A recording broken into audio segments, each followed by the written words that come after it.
Este Mundo Tenebroso, Frank Peretti. Parte 1. Capítulo 2. Marshall entrou depressa no porão da delegacia de Ashton e imediatamente desejou poder desligar o nariz e os ouvidos. Além da porta cheia de grades que levava à ala das celas, os ruídos e odores que emanavam das celas não diferiam muito dos do parque de diversões na noite anterior. Ao vir para cá, ele havia notado como as ruas estavam quietas esta manhã. Não era de admirar. Todo o barulho tinha vindo parar dentro dessa meia dúzia de celas de pintura descascando, embutidas em concreto frio e ressonante. Aqui estavam todos os drogados, vândalos, desordeiros, bêbados e vagabundos que a polícia tinha podido arrebanhar da face da cidade, recolhidos no que mais parecia um zoológico superlotado. Alguns estavam transformando aquilo numa festa, jogando pôquer por cigarros, usando cartas todas marcadas de dedos e tentando sobrepujar os outros nas narrativas de aventuras ilícitas. Perto do fim das celas, um bando de jovens machos dirigia comentários obscenos a uma gaiolada de prostitutas que não tinham um lugar melhor para serem trancafiadas. Outros simplesmente se amontoavam pelos cantos em estado de embriaguez ou afundados em depressão, ou as duas coisas. Os remanescentes olhavam-nos fixamente por detrás das grades, fazendo comentários maliciosos, pedindo ninharias. Ele ficou contente por ter deixado Katia na entrada. Jimmy Dunlop, o novo assistente do delegado, estava estacionado fielmente à mesa da guarda, preenchendo formulários e bebendo café forte. "Ei, Sr. Hogan", disse ele, "o senhor veio logo." "Eu não podia esperar." "E não vou esperar", disse, bruscamente. Não se estava sentindo bem.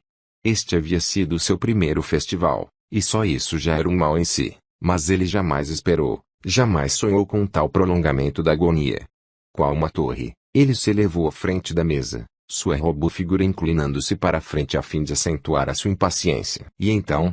insistiu. "Estou aqui para tirar a minha repórter da cadeia." "Claro, sei disso." "Trouxe a permissão?" "Olha aqui. Acabei de pagar aqueles engraçadinhos lá em cima. Eles disseram que ligariam aqui para baixo." "Bem, não fiquei sabendo de nada, e preciso da autorização." "Jimmy, o que é?" "Seu telefone está fora do gancho."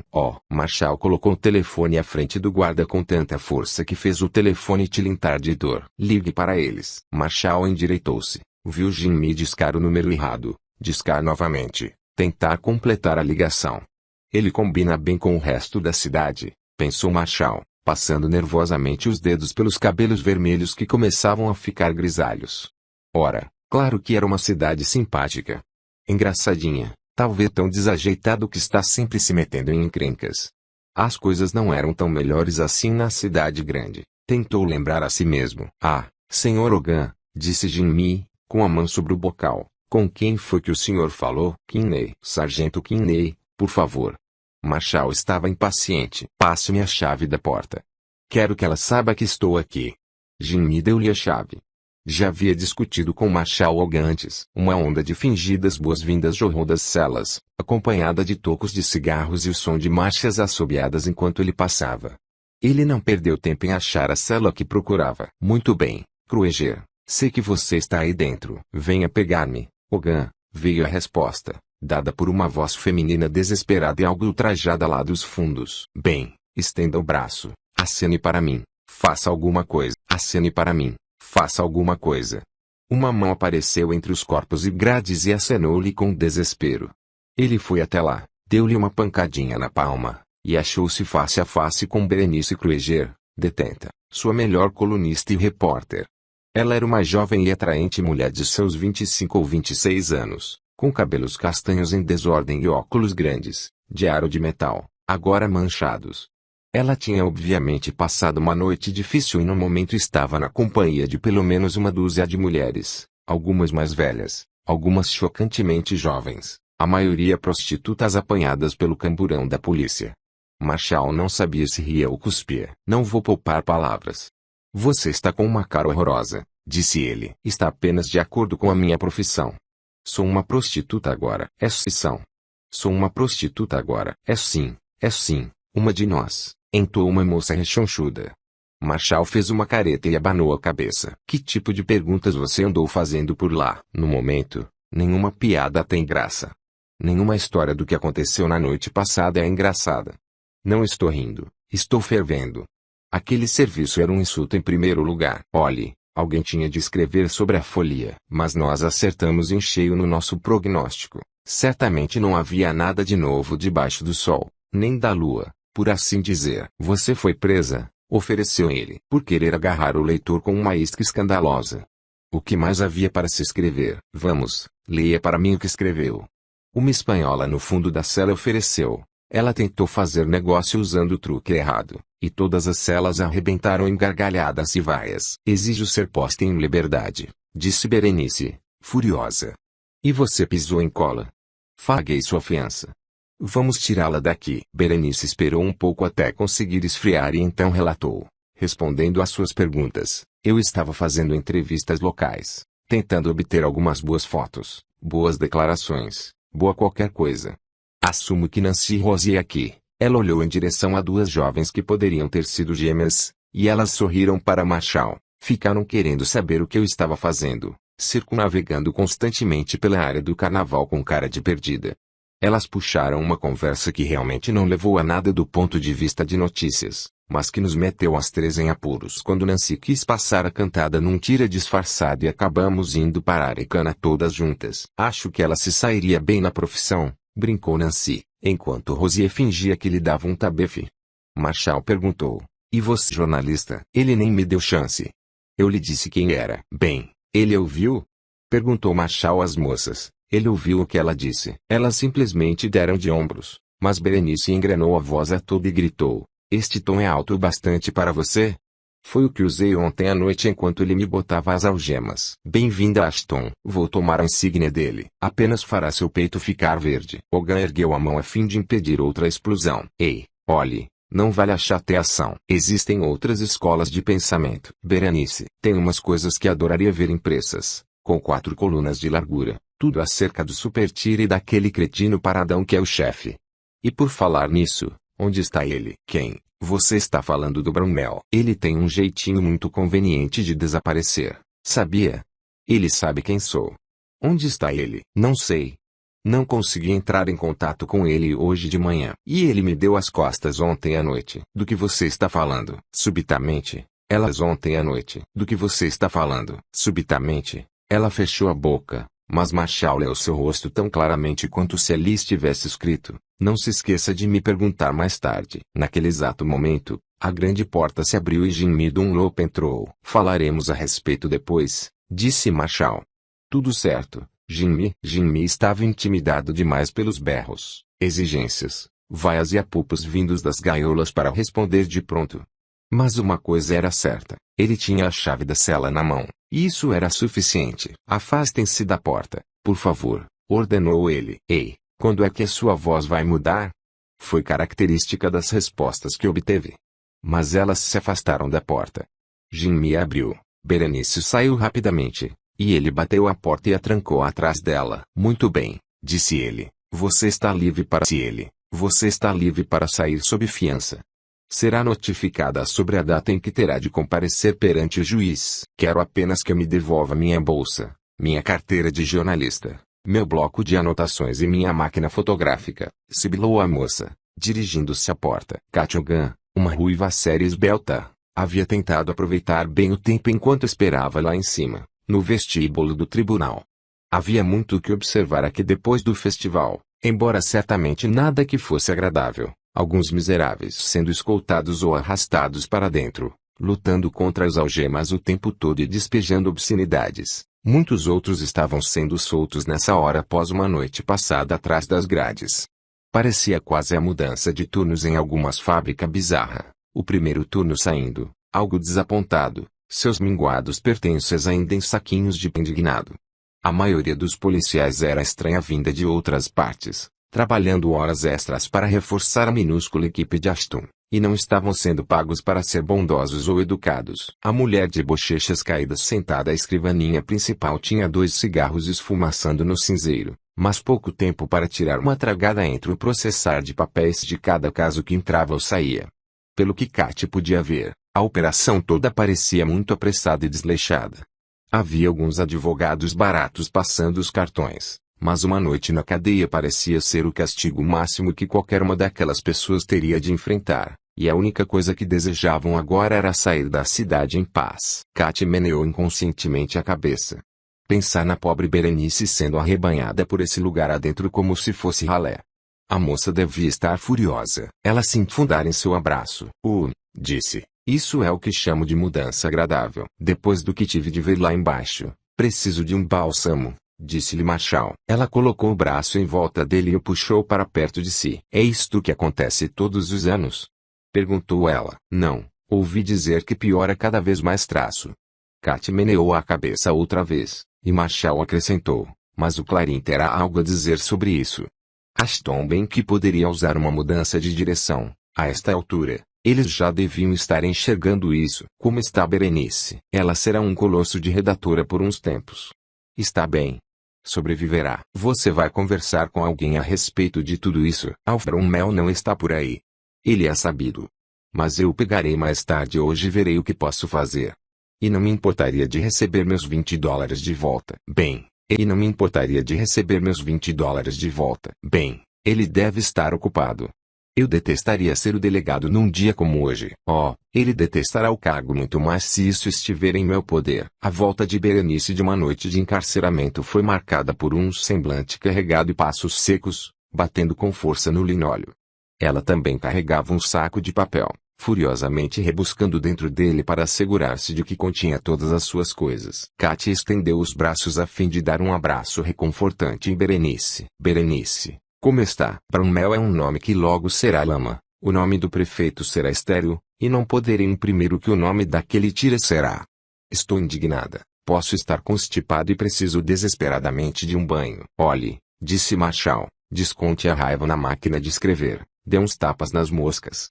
Val para a edição de terça-feira. Berenice imediatamente rebuscou os bolsos e puxou para fora um punhado de papel higiênico amassado, colocando com força na mão de Marshall. Sua fiel repórter, sempre a postos, disse ela.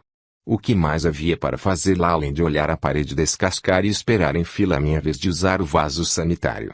Desconfio que vai achar toda a reportagem bem descritiva, e dê um jeito de inserir algumas entrevistas em loco com umas prostitutas presas para dar mais sabor. Quem sabe? Talvez uma reportagem dessas faça esta cidade perguntar-se onde chegou. Alguma foto? Perguntou Marshall.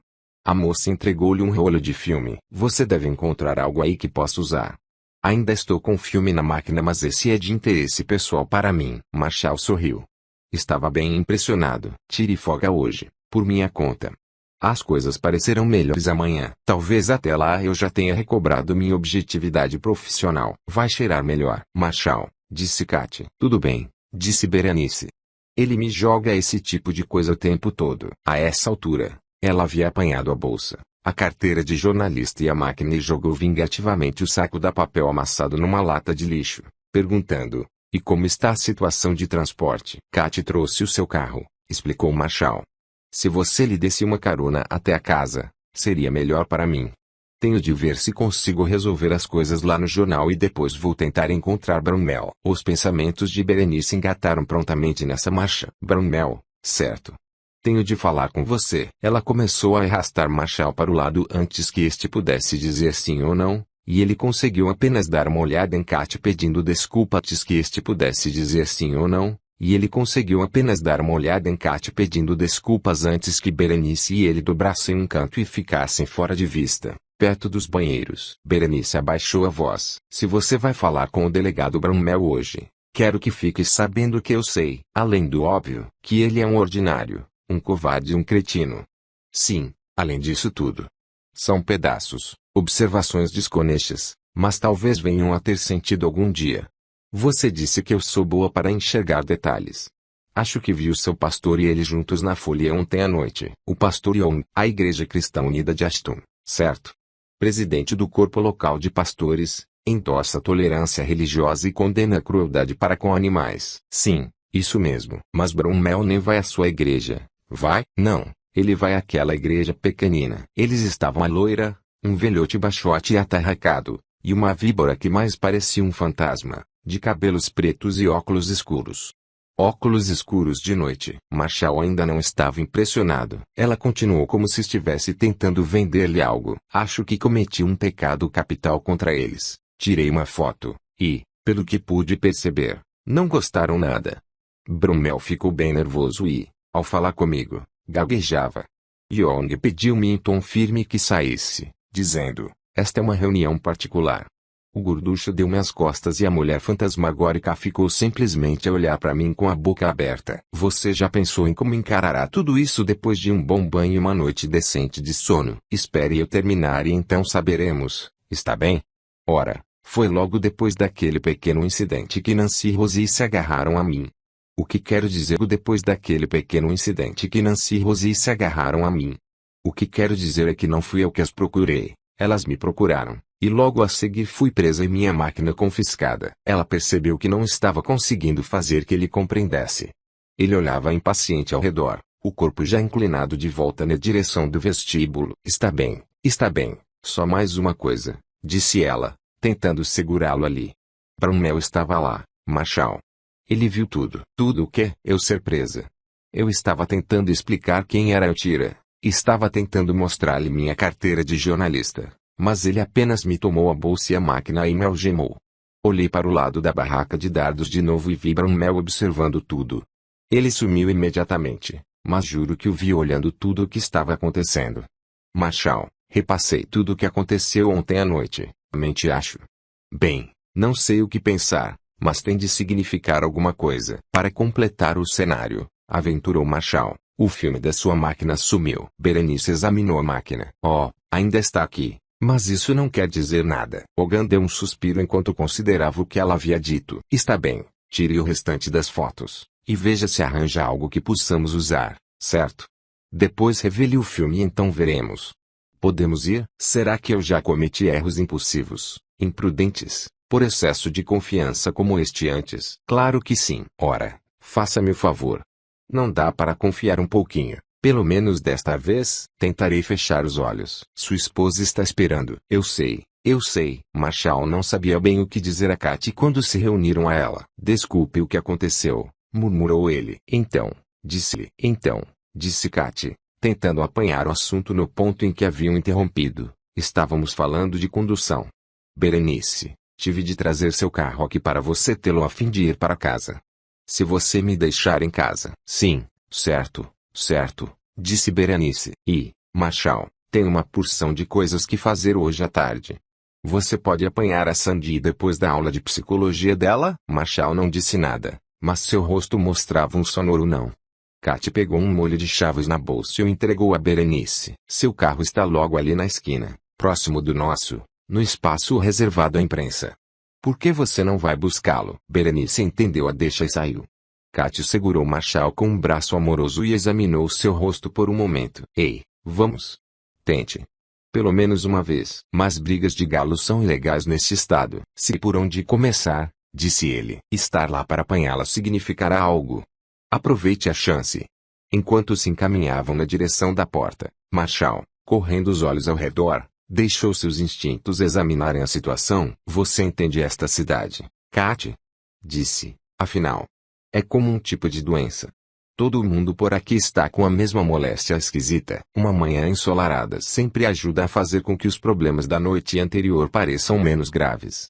Era nisso que Anke Bush estava pensando ao abrir a porta de tela da frente da casa e pisar no pequeno degrau de concreto. Ele morava numa casa de um quarto, de baixo aluguel, não longe da igreja, uma caixinha branca plantada numa esquina, paredes chanfradas por fora, com pequeno quintal limitado por uma cerca viva, e um teto sujo. Não era muita coisa, e é sujo. Não era muita coisa, e às vezes parecia menos ainda, mas era o máximo que o seu salário de pastor lhe permitia. Ora, ele não estava reclamando. Ele e Maria se encontravam confortáveis e abrigados, e a manhã estava linda. Esse era o dia em que podiam dormir até mais tarde, e 2 litros de leite esperavam na base dos degraus. Ele os apanhou, antecipando o prazer de uma tigela de cereal encharcado em leite, pequena distração de suas provações e tribulações. Ele já tinha passado por dificuldades antes. Seu pai havia sido pastor enquanto Anke era um menino, e os dois haviam atravessado juntos muita glória e muitos apertos, do tipo ligado a plantar igrejas, pastorear, ser pregador itinerante. Anke soubera desde criança que essa era a vida que queria, a forma pela qual desejava servir ao Senhor. Para ele, A igreja se emocionante passar pela faculdade bíblica e depois pelo seminário, e então 2 anos como pastor estagiário.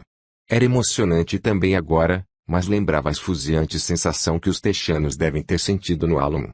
Hank tinha apenas 26 anos, e geralmente era cheio de ardente entusiasmo, mas este pastorado, o primeiro, parecia um lugar difícil de pegar fogo. Alguém havia apagado o último resquício de chama, e ele não sabia o que pensar a respeito. Por algum motivo, havia sido eleito pastor, o que significava que alguém nessa igreja desejava o seu tipo de ministério, mas então havia os outros, aqueles que tornavam a coisa emocionante. Tornavam-na emocionante todas as vezes que ele pregava acerca do arrependimento, tornavam-na emocionante todas as vezes que ele confrontava o pecado na comunidade, tornavam-na emocionante todas as vezes que ele confrontava o pecado na comunidade, tornavam-na emocionante todas as vezes que ele falava da cruz de Cristo e da mensagem da salvação. Nesse ponto, era mais a fé e a segurança que Hank tinha no fato de estar onde Deus queria que estivesse do que outro fator qualquer que o mantinha firme nos seus propósitos, inabalavelmente em pé, apesar de atacado. Ora, bem, pensou Hank consigo mesmo, pelo menos desfrute amanhã. O Senhor a colocou aqui para você. Tivesse ele entrado de costas na casa sem se voltar, ter-se-ia poupado um insulto, e mantido seu espírito leve. Mas ele se voltou para entrar, e imediatamente viu as imensas letras, negras, escorridas, pichadas na frente da casa: "Você é um homem morto." A última palavra era obscena. Os seus olhos viram aquilo, e então correram lentamente de um lado a outro da casa, absorvendo tudo da casa, absorvendo tudo o que viam. Era uma dessas coisas que demora para registrar. Tudo o que ele pôde fazer foi ficar parado um instante, primeiro tentando imaginar quem teria feito aquilo, depois querendo saber por quê, e então querendo saber se daria para limpar. Ele olhou mais de perto, tocou as letras com o dedo. Tinha de ter sido feito durante a noite, já estava bem seco. "Benzinho", veio de dentro a voz de Marie, "você está com a porta aberta." Foi tudo o que ele disse, não tendo palavra melhor. Realmente não queria que ela soubesse. Entrou em casa, fechou com firmeza a porta e reuniu-se a Marie, linda jovem de cabelos longos, para o desejum, uma tigela de cereal e torradas quentes com manteiga. Aqui, apesar de um céu nublado, Hank tinha um cantinho ensolarado que era mimosa e brincalhou na esposa, com sua risadinha melodiosa, com sua risadinha melodiosa. Ela era uma boneca e possuía fibra também. Hank muitas vezes sentia remorsos pelo fato de ela ter de enfrentar as lutas que estavam enfrentando. Afinal, ela podia ter se casado com um contador ou com um vendedor de seguros, estável e maçante, mas ela lhe fornecia tremendo apoio, sempre presente, sempre acreditando que Deus daria um jeito e sempre acreditado em Hank também. "O que há de errado?" perguntou ela de imediato. "Bolas. Faço o que posso para esconder, tento agir normalmente, mas mesmo assim ela percebe", pensou Hank. Começou ele a dizer, ainda chateado com a reunião do conselho. "Aí está a sua saída, Bush." "Claro, um pouco. Nem ouvi você chegar ontem à noite." "A reunião durou até muito tarde." "Não. Alfred Mel teve de sair para uma reunião importante da qual ele não quis falar, e eu fiquei por lá e orei durante algum tempo. Acho que funcionou. Senti-me bem depois." Ele se animou um pouquinho. "Para falar a verdade, realmente senti que o Senhor me confortava ontem à noite." "Acho que eles escolheram uma hora bem esquisita para convocar uma reunião do conselho, logo durante o festival", disse ela. "E na noite de domingo", disse ele através dos flocos de milho. "Eu mal tinha acabado de dar início ao culto e lá estavam eles convocando uma reunião a respeito da mesma coisa." Acho que estão apenas usando o Lou como desculpa para causarem encrenca." "Bem, o que você lhes disse?" "A mesma coisa, vez após vez.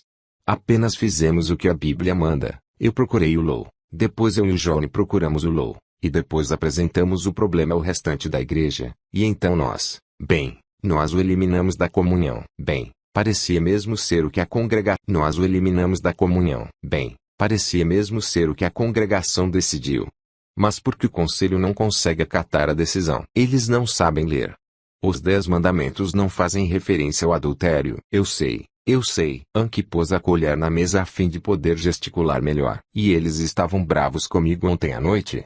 Começaram a julgar todo aquele negócio de não julgar para não ser julgado para cima de mim." Ora, a mesma panelinha do Brownell, Alf, São Turner, Gordon Mayer. "Você sabe, A velha guarda. Bem, não deixe que eles o intimidem. Pelo menos não me farão mudar de ideia.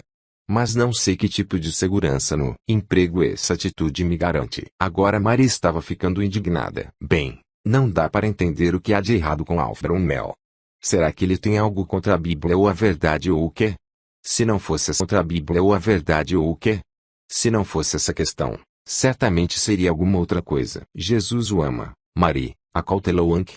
Acontece que ele se acha sob pesada condenação, é culpado, é pecador, e sabe disso, e gente como nós sempre há de incomodar gente como ele. O pastor anterior pregou a palavra e Alf não gostou. Agora eu estou pregando a palavra e ele continua a não gostar. Ele tem muita influência na igreja, por isso acho que pensa que pode ditar o que sai do púlpito, mas não pode. Ora essa, não no meu caso, pelo menos. Então por que ele não procura outra igreja? Anke estendeu o dedo, de modo dramático. Essa, cara esposa, é uma boa pergunta.